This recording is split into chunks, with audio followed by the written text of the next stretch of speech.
Baik teman-teman sekalian, kita tutup dengan sebuah kisah yang kita rangkumkan insya Allah tentang masalah orang kalau bertakwa kepada Allah, Allah akan berikan kepadanya banyak sekali manfaat. Kisah ini teman-teman sekalian, kalau sudah ada yang pernah dengar, anggap insya Allah review ilmu. Kalau ada yang belum dengar, anggap insya Allah tambahan iman, gitu kan. Kisah ini saya berikan nama dengan kisah sebuah terong.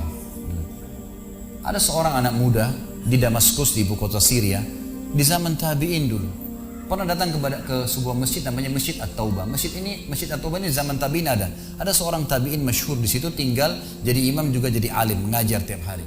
Anak muda ini datang lalu berkata, wahai imam kalau kita kiai, wahai imam, saya datang dari luar Damaskus, ya miskin, tidak punya apa-apa, tapi saya mau belajar agama. Boleh nggak saya numpang tinggal di masjid bersama anda? Saya bantu-bantu lalu saya hidup bersama anda. Maksudnya makan minum bersama anda. Kata ya syekh itu silahkan, nggak masalah. Tapi harus sabar, ya ikutin kehidupan saya. Apa yang saya makan kau makan, apa yang saya minum kau minum. Kata anak muda ini baiklah. Anak muda ini cerita, dia bilang setelah 3 bulan saya tinggal dengan syekh saya. Ternyata syekh saya ini orangnya sangat zuhud, luar biasa. Ada makanan makan, tidak ada makanan puasa. Dan hari ini sudah 3 hari kami puasa. Sahur dengan sebutir kurma segelas air, buka puasa juga begitu. Tapi ini sudah hari ketiga, syekh saya masih kuat, saya sudah tidak kuat lagi, dia bilang. Saking tidak kuatnya saya bungkukkan punggung saya, menekan perut saya supaya lapar saya hilang. Dalam keadaan begitu, syaitan datang menggacaukan pikiran saya sambil berkata, wahai anak muda, di benak saya terlintas, sekarang sudah halal buat kau mencuri makanan. Kalau kau tidak curi makanan, kau mau makan dari mana? Akan mati kelaparan. Minta sama gurumu nggak punya. Minta-minta sama orang, gurumu larang, minta-minta sama orang. Sekarang kau curi makanan sepotong roti, yang penting tidak mati kelaparan. Dia bilang dalam kondisi saya berkecamuk pikiran syaitan begitu, saya berpikir mencuri makanan di rumah di sebelah masjid. Zaman dulu teman-teman sekalian, dinding masjid tidak seperti kita sekarang ada tembok. Jadi zaman dulu itu bisa dari tanah liat, atau kalau mau kuat, batang kurma ditebang atasnya, ditebang akarnya, ditancapin, lalu didempet-dempetin. Jadi dinding yang kuat. Dan rumah orang sama masjid berdempetan dindingnya. Dia naiklah dari masjid, dari belakang masjid dia naik mau mencuri makanan. Di rumah yang pertama dia mau masuk mencuri di sebelah masjid, itu dia lihat ada 3 perempuan yang tidak tutup auratnya, lagi nunun kulit domba. Dia alihkan pandangannya karena dia tahu yang bukan mahramnya haram untuk melihatnya. Dan itu bukan tujuannya, dia ingin cari makanan. Dia pindah ke rumah kedua.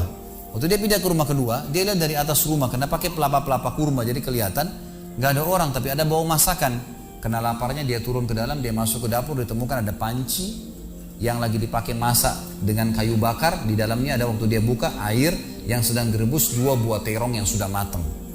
Karena lapar sekali, diambil sama dia terong 1 lalu digigit. Sementara dia kunyah teman-teman sekalian, dia bilang, dia ceritakan nantinya, waktu saya sebentar kunyah dan sangat lapar, saya sudah buru-buru ingin menelannya, tapi tiba-tiba muncul ketakwaan saya pada Allah.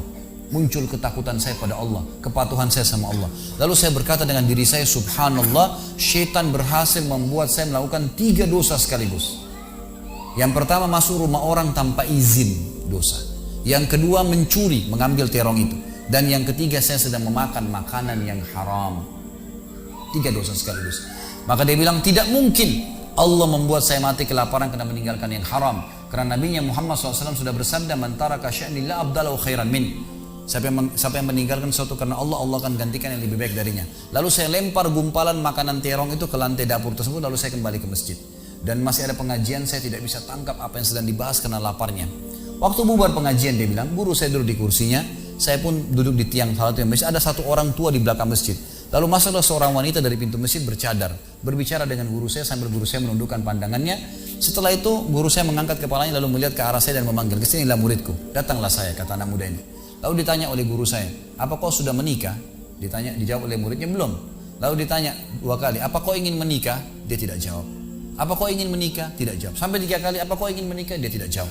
Lalu kata anak muda ini, wahai imam, wahai syekh, ya guru saya setelah Allah subhanahu wa ta'ala, hidup saya bergantung pada anda. Apa yang anda makan, saya makan. Apa yang anda minum, saya minum.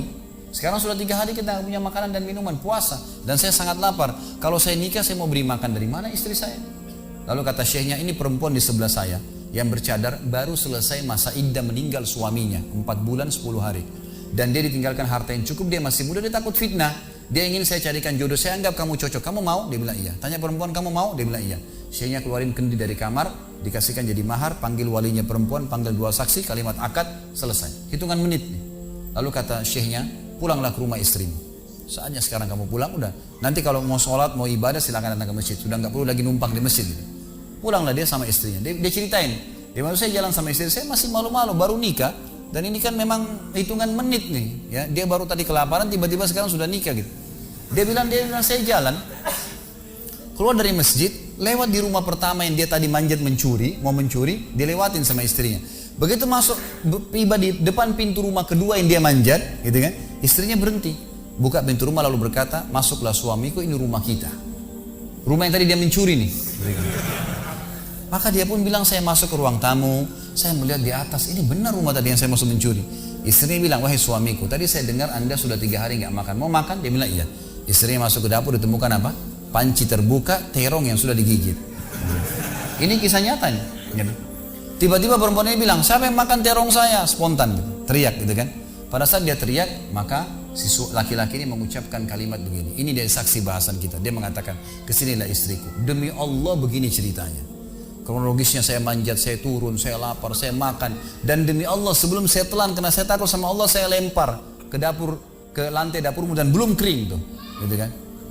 Maka perempuan ini mengucapkan kalimat, saya berharap semua muslimah di belakang sana juga punya iman seperti ini. Kata para ulama, ucapan wanita ini perlu diukir dengan ukiran emas, karena menandakan iman yang luar biasa. Kata dia, wahai suamiku, engkau meninggalkan segumpal makanan haram. Allah jadikan makanan itu, pancinya, rumahnya, pemilik rumahnya jadi milikmu sekarang. Allah bukan hanya hilangkan laparnya, makanannya dikasih, pancinya, rumahnya, pemilik rumahnya sekarang jadi milik dia.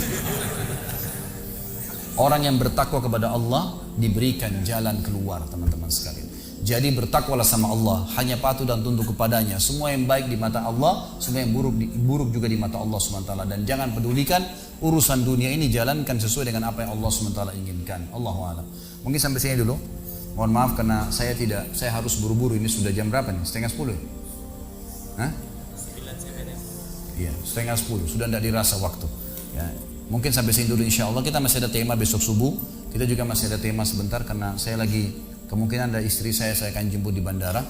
Maka mungkin saya tutup, tidak ada pertanyaan. Kalau ada teman-teman punya pertanyaan bisa disimpan, dicatat.